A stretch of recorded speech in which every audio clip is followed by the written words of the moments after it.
All right, okay. Just a quick video here in the car. I just got back from being out in the city after getting the vaccination and everything, and I've just had this thought that I want to explore in this video.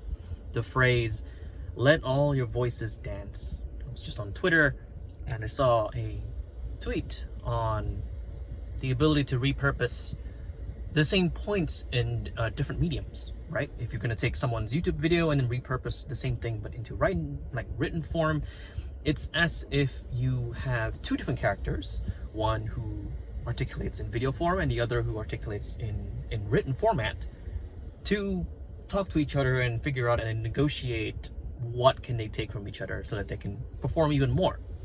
And after responding to this, I wanted to express that in the form of an analogy. And for this video, it's an or, right? Like the metal or. Which means that, of course, this note is in progress. So we're going to see how this framework would develop over time. But let's just say this is V 1.0. So this analogy is when you want to define articulation from your standpoint. What mediums do I choose to express the points that I want to make in the best possible way? YouTubers would pick video. Writers would pick the pen and paper, right? Like the pen and the sword, like that sort of thing. And they would use words, right? They want to convey tone, pace, accent, strength, or shall we say conviction of perspectives with grammar or with written techniques, etc. And for podcasting or for audio, it's anything that you're saying with your voice, how that is conveyed behind the microphone, right? Your performance or your stage happens behind the microphone in the studio or what it is. Therein comes your ability to think about whether or not you have only one voice, right? Just because you're a YouTuber doesn't mean that you cannot write.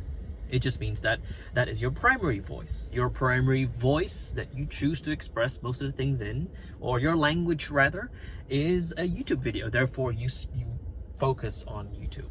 Whereas if you are more of a writer, you would not focus on YouTube. You focus more on blog posts or guides or whatever it is. Does that mean that we only have one voice? No, it does not.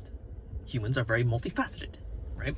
I have a growing epic weapon in my head, or shall we say that's the term I use to describe a blog post, a really, really long blog post or guide on the multifaceted human and how you navigate between those two facets, right? But if we take that same framework and then we synthesize it with this analogy, then we have different modes of articulation that are merely synonyms for the same points that you want to make. The analogy is this. Think of all your voices, or all of these mediums, as dancers. And they dance to the same tunes, the same music, right? Whether it's jazz, whether it's hip hop, whether it's what have you. But these dancers choose to dance in their own style. If YouTubers are very high energy, right? They're like, subscribe to the whatever, right? They may prefer something more explosive, like hip hop. Whereas someone who is more of a writer would have a more mellow, powerful, formal written way of doing it. Maybe it's ballroom dancing, and then salsa, and then break dancing, and then whatever it is, right? Basically, each of these dancers, even if they dance to the same tune, they express it in different ways. And therein comes the question, how well can you dance to the same tune in each of these styles? As creators, we are inherently multifaceted. We only choose to specialize in a chosen few channels because that is where we resonate with, or that is the lowest barrier of entry to getting to the end point, right? The end point of how can I get to the end of the song and dance really well or perform well. So therein comes the question, what stages or what performances would you like to give before you execute, right? Before you actually start the draft, before you actually start scripting the video, before you start reaching out to someone, which, comes to the next point, your relationship with other people. If it's a podcast and you choose to express these points through a podcast, do you require a dance partner? right? A conversationalist, another guest, somebody else who is an expert or someone who's a better dancer of this same thing. Do you need someone to respond back to you, right? Do you thrive the best or do you perform the best in conversation? That's an example, right? Some people prefer a more asynchronous thing where they would prefer a video instead, where they just talk to talk to the camera, and then they're like, oh, okay, cool, and then I get my points, and then that's it, I'm done. And then the conversations and the responses happen in the comments below, which, that's a good point. If you have a preferred dance, if you have a preferred mode of expression, comment down below to this video, and I would love to have a look at what is it with this medium that you find the easiest to handle or the easiest to express with. Losing my train of thought here. Right, yeah, so with all these dances, therein comes a question, again, another question. How do you let all your voices dance? You're not going to be the best dancer at every single mode of expression. You will always have a primary, right? Like in my case, it's speaking, whether it's in front of a camera rather, or a microphone. Probably audio, it's a lot better, but then again, I do have a need for a conversationalist for podcasting. How do you let all your voices dance? Firstly, you don't need to have them dance all the way until the end. You may not be the best YouTuber, but you can use the format to help aid you in other forms, which is when the voices start to talk to each other, right? Video me and audio me and written me tend to communicate with each other a lot, right? If the base foundation for this or this concept that I'm trying to explore on the multifaceted life, right? The multifaceted creator, the multifaceted human being, starts off from this video. If this, takes off, right? Then I can start to let this voice, this video version of me, as I'm publishing this version of Norman during this timestamp, whatever, this date, to talk to other mediums and see if we can translate them, right?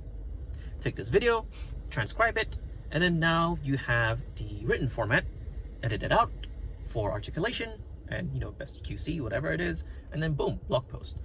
Take the same video, take out the audio only, and then I release that as a podcast episode because boom, people prefer to watch specific dances more so than others. Your question then is, do you want to make that extra effort? For those that do, always take the time to let all your voices dance.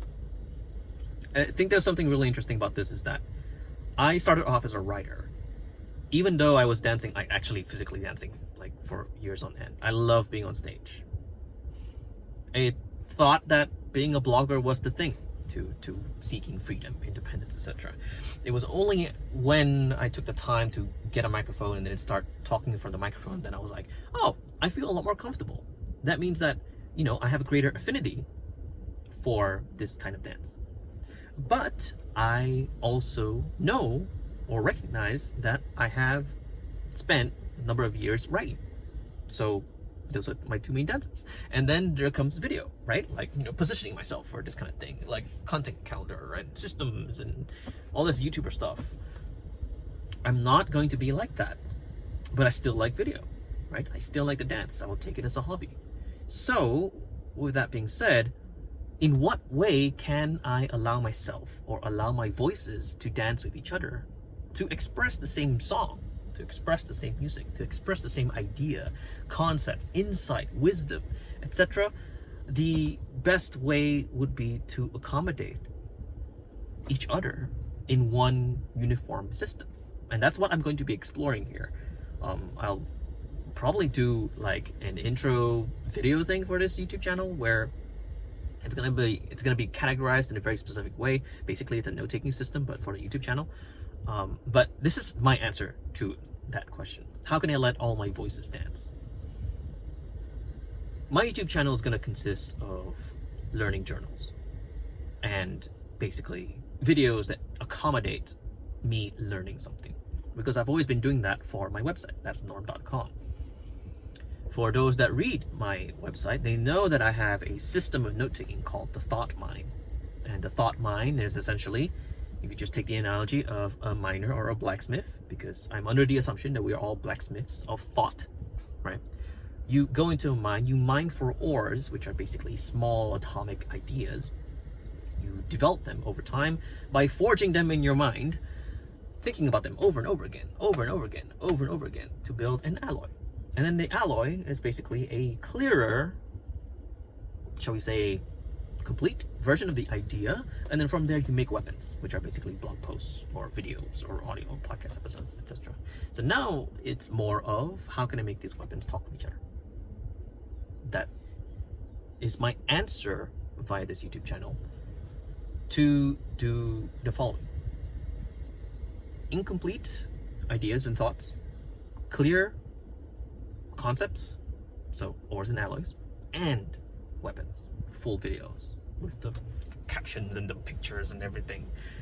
All of them will be on the YouTube channel. The only issue or concern here would be the what's the word for it? The organization of it, the categorization. I'm thinking to just do this the same as my thought mind system, so that whether you go to my website, whether you go to my YouTube channel, whether you go to my podcast episodes, the podcast thing is going to be another thing. I'll explore that another time. Whether you go to my website or my YouTube channel, tags are going to be the same. The naming is going to be the same, hopefully. The descriptions are going to be extensive enough that I can quote them throughout. And they're going to come with transcriptions, hopefully, so that it'll be easy for me to translate it into different formats. So that's just for convenience. But that's my answer to letting all my voices dance, because once they synchronize with each other, then I don't have to confine myself to just one format, which is great. It's a burden lifted off of me, because now I don't have to be a full-fledged, complete, high production value YouTuber. Yeah, I don't need the massive, Final Cut Pro installation, and then the transitions, and then the wipe, and then the the B-roll at specific sentences or beats. I can't be bothered. I'm too lazy. I just want to get things out there. I'm more prolific and flawed, more so than I am perfectionist. And I want to build that habit. So getting something out there is going to be a very, very fun journey from now on, or a fun experience. Because now with this video out, I've given myself permission to explore incomplete ideas. As long as I tag them and categorize them, organize them properly in the very beginning of the video, or in the description itself, and then combine it in different mediums and voices, you will now be able to see me dance the same tune in all the different styles. That's hopefully the end goal of it. So yeah, I'll be treating this letting your voices dance rule very seriously, and I'll explain the mechanisms of the YouTube channel in another video. But thanks, that's it for now. Take care, and I will see you in another video.